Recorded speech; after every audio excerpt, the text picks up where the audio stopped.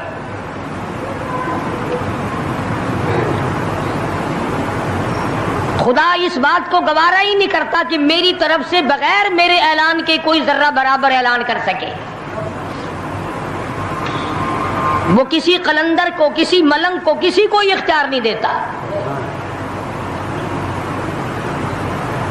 جن کا خدا جیتا جاگتا حی و قیوم قائم دائم ہے وہ تو ایسا ہے، اور جن کا خدا کبھی پیدا ہوتا ہے کبھی مر جاتا ہے ان کی میں بات نہیں کرتا۔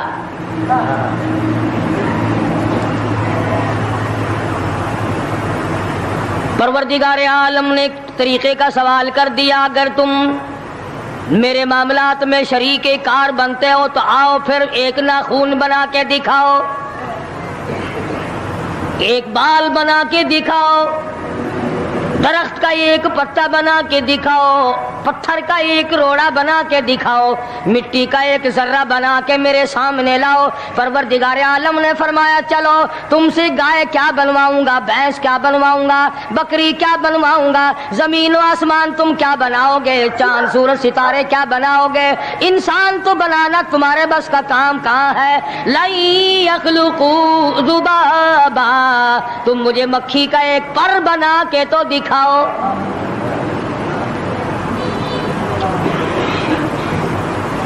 فرمایا جس کے دل میں توحید و ایمان یقین کی دولت جم جاتی ہے وہ لوگ تو دنیا ہی میں ایمان کا مزہ چکھتے رہتے ہیں، ایمان کی لذت آتی ہے۔ صحابہ اکرام رضوان اللہ تعالی علیہ مجمعین کی جماعت نے دنیائی میں جنت کو دیکھا، جنت کی خوشبو سونگھی، کسی کو جنت کی ہوا لگی، کسی نے جنت کا نقشہ دیکھا، کسی کو جنت کا نظارہ کرا دیا گیا دنیائی میں۔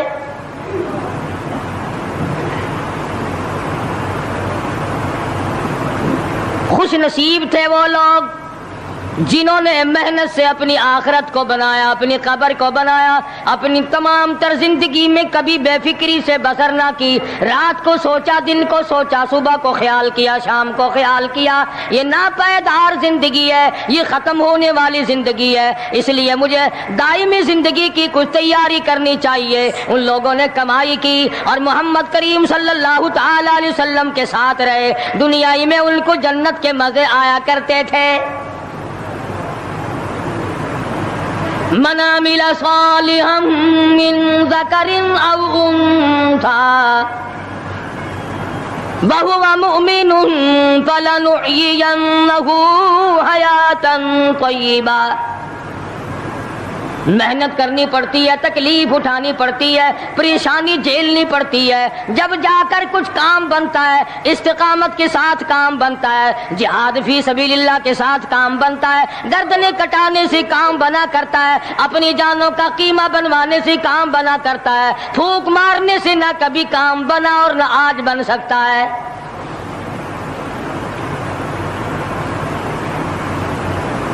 علماء کرام میں بے شمار لوگ اس قسم کے آئے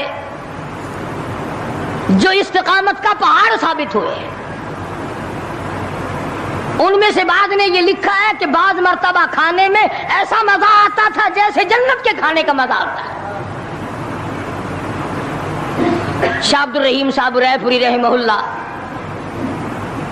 خدام نے عرض کیا حضرت پورا مہینہ گزر جاتا ہے رمضان المبارک کا، کچھ دو چار نوالے، دو چار لقمے کھا تو لیا کرو۔ تو فرمانے لگے میں اللہ پاک کا قرآن کریم دن کو پڑھتا ہوں، رات کو پڑھتا ہوں، سارا دن تلاوت کرتا ہوں، ساری رات تلاوت میں لگا رہتا ہوں، اور لوگوں تمہیں کیا معلوم ہے جب میں خدا کا قرآن پڑھتا ہوں میرے منہ میں جنت کے پھلوں کا مزہ آتا رہتا ہے۔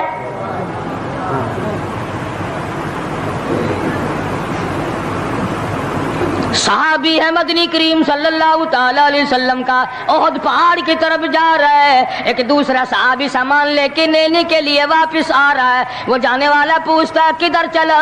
کہتا ہے مجھے فلانا کام ہے۔ پوچھا تم کہاں چلے؟ کہتا رب ذوالجلال کی قسم احد پہاڑ سے جنت کی خوشبو آ رہی ہے۔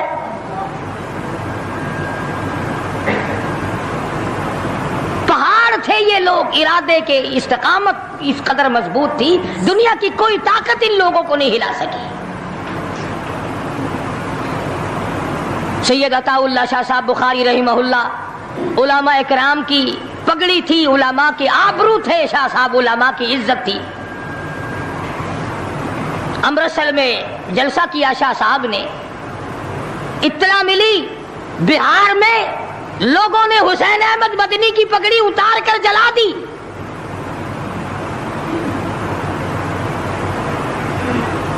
بخاری نے جلسہ کیا،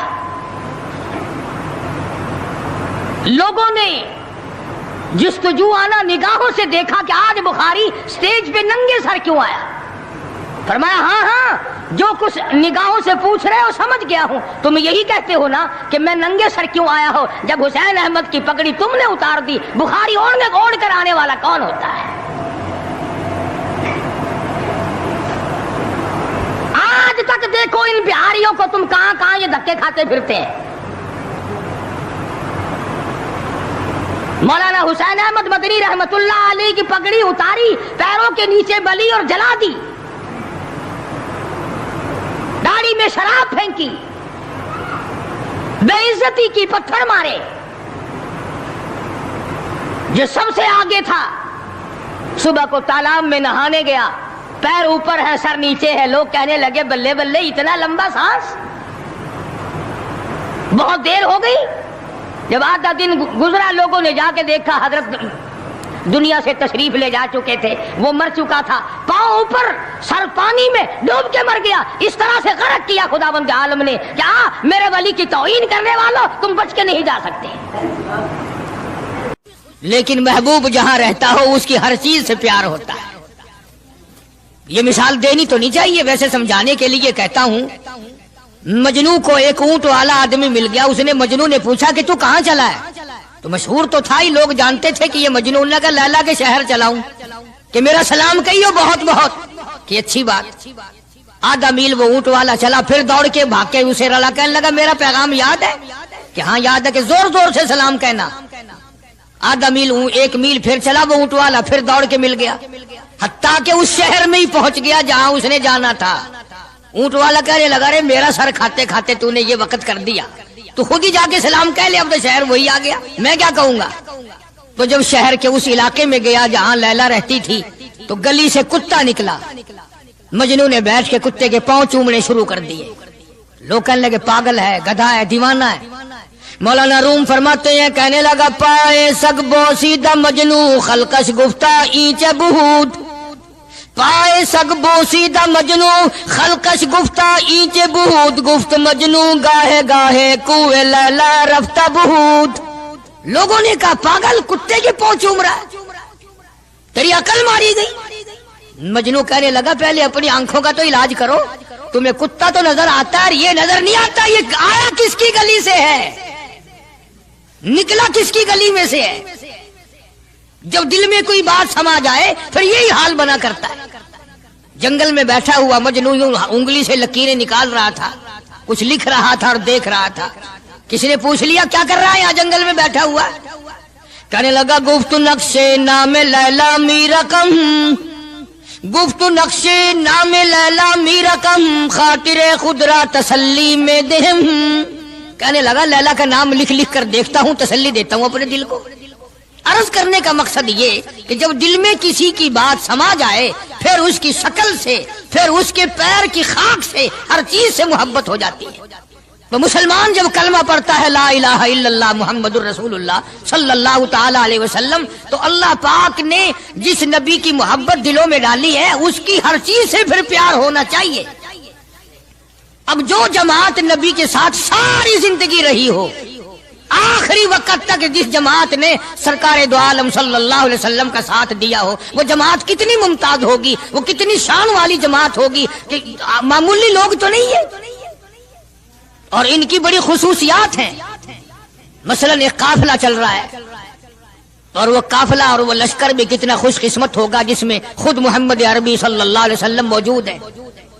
پانی ختم ہو گیا، گرمی تھی، شدت کی بڑی تکلیف ہوئی لوگوں کو بھی جانوروں کو بھی، تو صحابہ کرام نے مشورہ کیا اور اکٹھے ہو کر کے سرکار دو عالم صلی اللہ علیہ وسلم کے دربار عالیہ میں آئے کہ جی پانی نہیں ہے، جانوروں کو بڑی تکلیف ہے اور آدمیوں کو بڑی پیاس ہے، بڑی تکلیف ہے، آپ اللہ پاک سے دعا فرمائیں۔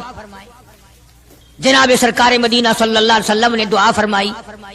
اب آگائی میرے محبوب موسیٰ علیہ السلام نے بھی پانی مانگا تھا، میں نے ان کو پانی دیا اس طریقے سے قرآن کہتا اضرب بعصاک الحجر، لکڑی پتھر میں مارو، انہوں نے پتھر میں آسا مارا، ہم نے فانفجرت من حسنتا عشرۃ عینا، ہم نے 12 چشمے جاری کر دیے تھے، موسیٰ علیہ السلام نے لکڑی ماری۔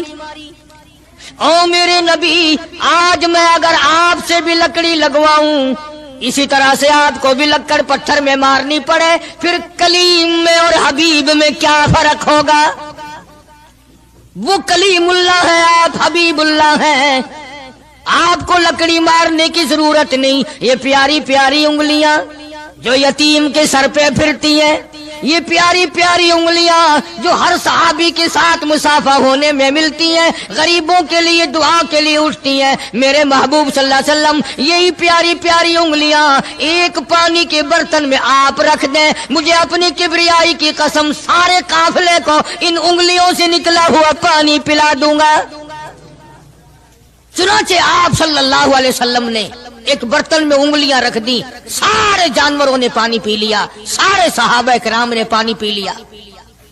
اب میں نے عرض کر دیا ایک واقعہ اور آپ نے سن لیا، لیکن طے کو آپ نہیں پہنچے، اصل تو میں بھی نہیں پہنچ سکتا، میرا ادراک اتنا کہاں کہ پیغمبر کی باتوں کو میں 100% سمجھ سکوں، نہیں سمجھے؟ ارے پانی اور چیز ہے، دنیا سوڈے پیتی ہے، شربت پیتی ہے، جوس پیتے ہیں، طرح طرح کی چائے پیتے ہیں، دودھ پیتے ہیں، طرح طرح کے ملکوں کا پانی پیتے ہیں، سب جگہ ہر چیز پی ہوگی، ہزاروں مشروبات پیے ہوں گے، ہزاروں شربت پیے ہوں گے، ہزاروں قسم کے سکیش پیے ہوں گے، پر خدا کی قسم ابو بکر اور بلال اس جماعت کے جوان ہیں جنہوں نے حضور کی انگلیوں سے نکلا ہوا پانی پیا۔ یہ سعادت ہر ایک کو کیسے مل سکتی ہے؟ انہی لوگوں کو اللہ تبارک و تعالیٰ نے یہ مقام بخشا تھا کہ خداوند عالم نے ان کو اتنی بڑی عظمت عطا فرمائی۔ اور میں تو یہ کہا کرتا ہوں کہ صحابہ کرام کی نمازوں کو بھی ایک طرف رکھو، روزوں کو بھی ایک طرف رکھو، جہاد کو ایک طرف رکھو، ان کی فاقہ اور ان کا پیاسا مرنا اللہ کے راہ میں، ان ساری چیزوں کو ایک طرف رکھو۔ یہ بات ان کی کوئی کمی ہے کہ آنکھ بلال کی ہو اور امام الانبیاء کا چہرہ انور ہو؟ ہم تو ان لوگوں میں سے ہیں۔ ہمارے یہاں دارالعلوم دیوبند میں خزانے میں ایک چیز محفوظ ہے، 150 سال سے، 150-200 سال سے ایک چیز موجود ہے، سال بھر میں کبھی خاص موقع پر اس کا دیدار کرایا جاتا ہے، زیارت کرائی جاتی ہے۔ یہ میں صفائی نہیں دے رہا، کئی لوگ کہتے ہوں گے جی دیوبندیوں کی صفائی دیتا ہے، بلکہ میں اپنا عقیدہ اور اپنے بزرگوں کا پروگرام بتاتا ہوں کہ ایسے تھے لوگ۔ دارالعلوم دیوبند کے خزانے میں ایک رومال ہے، وہ رومال وہ ہے جس رومال میں تقریباً 200 برس محمد عربی صلی اللہ علیہ وسلم کا استعمال کردہ پہنا ہوا جبہ مبارک لپٹا رہا، یعنی یہ رومال حضور صلی اللہ علیہ وسلم کا استعمال کردہ نہیں، آپ ان کے ہاتھ نے، آپ کے چہرے انور نے یا آپ کے بدن مبارک کے کسی حصے نے اس رومال کو استعمال نہیں کیا، اور نہ کوئی غلط بیانی ہوئی، بلکہ یہ ثابت ہے کہ اس رومال میں حضور صلی اللہ علیہ وسلم کا جبہ مبارک جو تھا وہ 200 برس تک لپٹا رہا۔ حضرت مولانا محمد قاسم صاحب نانوتوی رحمت اللہ علیہ نے اس رومال کو سونے کی ڈبیا میں رکھا ہوا ہے، اور اس رومال کی سارے اللہ والے زیارت کرتے ہیں کہ یہ سرکار مدینہ صلی اللہ علیہ وسلم کے کپڑے کو لگا ہے، خود آپ کے جسم کو بھی نہیں۔ آپ کے کپڑے کو لگا ہے. جو لوگ حضور کے کپڑے کو لگے ہوئے کپڑے کی بھی عزت کرتے ہو ان کے اندر حضور کی محبت کتنی ہوگی. وہ سونے کی ڈبیا میں موجود ہے اور کبھی کبھی اس کا خاص موقع پر اہتمام کے ساتھ اس کی زیارت کرائی جاتی ہے. نام پتہ بتانے کی مجھے اجازت نہیں ہے. یہاں پاکستان میں ایک جگہ ہے, وہاں پر حضور کریم صلی اللہ علیہ وسلم کی ریش مبارک, آپ کی داڑھی مبارک کا ایک بال سونے کی ڈبیا کے اندر اور ڈبیا اور پھر اس میں بڑا کچھ عطر وغیرہ اس میں وہ سنبھال کے رکھا ہوا ہے, اور ایک بال مبارک میں سے 2-3 شاخیں اور نکلی ہوئی ہیں. میں یہ عرض کر رہا تھا کہ جو لوگ آپ کے نالین مبارک کی بھی عزت کرتے ہوں ان کے خود اپنے دلوں میں کتنی محبت اور عظمت ہوگی. حدیث پاک کی ایک کتاب ہے جامع ترمذی, عربی مدارس میں پڑھائی جاتی ہے. اس کتاب میں سرکار مدینہ صلی اللہ علیہ وسلم کا حلیہ نقشہ موجود ہے. تمہارے دل میں تو کبھی یہ محبت بھی نہ اٹھی کہ کم سے کم ہم کبھی کتابوں میں حالات میں سنے تو صحیح آپ کی شکل مبارک کس طرح کی تھی, رنگ مبارک کیسا تھا, انگلیاں مبارک کیسی تھی, چہرہ انور کیسا تھا. کتابوں میں سب کچھ موجود ہے. تم عادی بن گئے دوڑے سننے کے, غلط باتیں سننے کے, اصل بات رہی گئی. تو میں بتانا یہ چاہتا ہوں کہ جامع ترمذی کتاب جو ہے حدیث پاک کی, اس میں آپ صلی اللہ علیہ وسلم کی چپل مبارک کا نقشہ ہے, آپ کی نالین مبارک کا نقشہ ہے, یعنی سرکار دو عالم صلی اللہ علیہ وسلم کی جوتی مبارک کا نقشہ ہے. اب وہ ہے اس زمانے کی بالکل سادہ چپل ہے, پہاڑی قسم کی. تو میرے بزرگوں کا اور میرے اکابر کا, علماء دیوبند کا یہ عقیدہ ہے کہ اگر کوئی آنکھوں سے وہ نقشہ دیکھ لے, توجہ کرنا, اور دل میں یہ خیال لائے ہیں یہ بھی کوئی جتی ہے, باٹا والے اتنی اچھی بناتے ہیں, سروس والوں کی اتنی چپلیں اچھی ہیں, فلانے ملک کی اتنی اچھی ہیں, امریکہ میں یوں بنتی ہیں, ہمارے یہاں کمپنیاں یوں بناتی ہے, یہ تو کوئی خاص چپل نہیں. ہمارے بزرگوں نے لکھا ہے جس کے دل میں اتنی سی بات آئی ایمان چلا گیا. ایمان نہیں رہے گا, اس لیے کہ اس ذات کی نالین مبارک کی عزت بھی فرض ہے. آئی بات سمجھ میں, یعنی کس قدر عظمت ہے, کس قدر محبت ہے اور کس قدر تعلق ہے محمد عربی صلی اللہ علیہ وسلم کی ذات سے ان لوگوں کو. مولانا رشید احمد صاحب گنگوہی رحمت اللہ علیہ رمضان المبارک میں مدینے پاک سے مرید کھجوریں لا کے دے دیتے, تو آپ مریدین کو کھجوریں تقسیم فرماتے اور فرماتے گٹھلیاں مجھے واپس کر دو, کھجوریں کھا کر گٹھلیاں واپس دے دو. حضرت کیا کرتے, ان گٹھلیوں کو اکٹھا کر کے ہاون دستے میں کوٹ کر صفوف بنا کر رکھ لیتے, اور رمضان شریف میں جس پانی سے روزہ افطار کرتے وہ گٹھلیوں والا صفوف اس میں ملا کر پیتے کہ یہ میرے آقا کے شہر کی گٹھلیاں ہیں. کتنی بڑی عزت ہے. اس زمانے میں بجلیاں نہیں ہوتی تھی, چراغ جلتے تھے حضور کریم صلی اللہ علیہ وسلم کے گنبد خضرا پہ, جہاں ہر وقت اللہ کی رحمتیں برستی ہیں. اللہ ہر ایک کو زیارت نصیب فرمائے. 24 گھنٹے فرشتے سلام پڑھ رہے ہیں, صلات پڑھ رہے ہیں, درود پاک پڑھ رہے ہیں, چاروں طرف سے رحمت ہی رحمت برس رہی ہے. تو زیتون تیل جلتا تھا, کسی مرید نے حضرت کو لا کے وہ چراغ کا بچا ہوا تیل, ایک تو زیتون ویسے بکبکا ہوتا ہے, زیتون کا تیل کوئی ذائقے دار نہیں ہوتا, ویسے ہی بکبکا, اور پھر اس چراغ کا بچا ہوا جو جل چکا ہو اور بھی زیادہ بدبودار ہو جاتا ہے. لیکن مولانا رشید احمد گنگوہی رحمت اللہ علیہ کو جب کسی نے لا کے دیا تو حضرت نے وہ بچا ہوا چراغ کا تیل کھڑے ہو کے پیا. تو کسی نے پوچھا حضرت یہ کیوں؟ فرمایا تجھے کیا معلوم ہے, یہ اس چراغ کا بچا ہوا تیل ہے جو کالی کملی والے صلی اللہ علیہ وسلم کے روضہ اقدس پہ جل رہا تھا. مولانا محمد قاسم صاحب نانوتوی رحمت اللہ علیہ کو کسی نے مدینے پاک سے رومال لا کے دیا, آپ اس کو چومنے لگے, آنکھوں سے لگانے لگے. تو کسی نے کہا حضرت کیا چوم رہے ہو, یہ تو اٹلی کا بنا ہوا رومال ہے, مدینے میں رومال تھوڑے ہی بنتے ہیں, یہ تو اٹلی کا فلاں ملک کا بنا ہوا, جرمن کا بنا ہوا رومال ہے, آپ چوم رہے ہیں اس کو, یہ مدینے میں تھوڑی فیکٹری کو رومالوں کی کارخانہ ہے. فرمایا نہیں ٹھیک ہے مجھے بھی پتا ہے بنایا جرمن والوں نے ہے, بنا اٹلی میں ہے, لیکن یہ بات تو دیکھ میں تو اس لیے چوم رہا ہوں کہ مدینے کی ہوا اس کو لگی ہے, مدینہ منورہ کی اس کو ہوا لگ گئی ہے, اس لیے میں محبت میں چوم رہا ہوں. عرض کرنے کا مقصد یہ کہ ان لوگوں کے دلوں میں پیار ہوتا ہے تو پیار کے اظہار کے طریقے ہوتے ہیں, محبت کبھی نہیں چھپی رہا کرتی. مولانا محمد قاسم صاحب نانوتوی رحمت اللہ علیہ جب مدینے پاک پہنچے کئی میل ادھر کو جوتا اتار دیا، رات کا وقت تھا، پیر زخمی ہو رہے ہیں، سواری خالی چل رہی ہے. کسی نے عرض کیا حضرت سواری پہ سوار ہو جاؤ، پاؤں زخمی ہو رہے ہیں. فرمایا مدینہ میرے آقا کا شہر ہے، سواری پہ چڑھ کر داخل ہوتے ہوئے مدینے پاک میں شرم آتی ہے. مدینے جیسے شہر میں سواری پہ چڑھ کر داخل ہوں. چنانچہ جتنے دنوں مدینے پاک میں رہے جوتا نہیں استعمال کیا، جوتا نہیں پہنا مدینے پاک میں رہتے ہوئے مولانا محمد قاسم نانوتوی رحمت اللہ علیہ نے. تو شاگردوں نے پوچھا حضرت پتھریلا علاقہ ہے، ٹھوکریں لگتی ہیں، آپ ایسا نہ کریں. فرمایا بھائی ڈر لگتا ہے کہیں میرا جوتے والا پیر اس جگہ پر نہ کہ پڑ جائے جہاں میرے آقا حضرت محمد الرسول اللہ صلی اللہ تعالی علیہ وسلم کے قدم مبارک لگا. اتنی عظمت، اتنا پیار، اتنا ادب. امام مالک رحمت اللہ علیہ نے ساری عمر مدینے پاک میں گزاری، لیکن میں ذمہ داری سے کہتا ہوں 3 میل کے اندر اندر امام مالک نے کبھی پیشاب پخانہ نہیں کیا. مدینہ شہر میں امام مالک نے کبھی پیشاب پخانہ نہیں کیا. فرماتے تھے میرے آقا کا شہر ہے، مجھے شرم آتی ہے. اس کا نام عظمت ہے، اس کا نام محبت ہے. 2 غزلیں گا لینا یا 2-4 شعر پڑھ لینا اور نہ نماز پڑھنا، نہ روزے رکھنا، نہ قرآن کی تلاوت کرنا، نہ درود شریف کا ورد کرنا اور نہ صحابہ کرام کا ذکر خیر کرنا، یہ محبت کا معیار تمہیں بتایا کس نے ہے؟ تمہیں شکلوں سے پتہ نہیں چلتا کہ یہ حضور کریم صلی اللہ علیہ وسلم کا محبت کرنے والا یا نہیں کرنے والا؟ کیسے محبت کا معیار اپنا سکتے ہیں وہ لوگ؟ چرس پینے والے، فیم کھانے والے، بھنگ پینے والے، کتوں سے ہر وقت کھیلنے والے، وہ کبھی آقا دو عالم صلی اللہ علیہ وسلم کے خادم ہو ہی نہیں سکتے.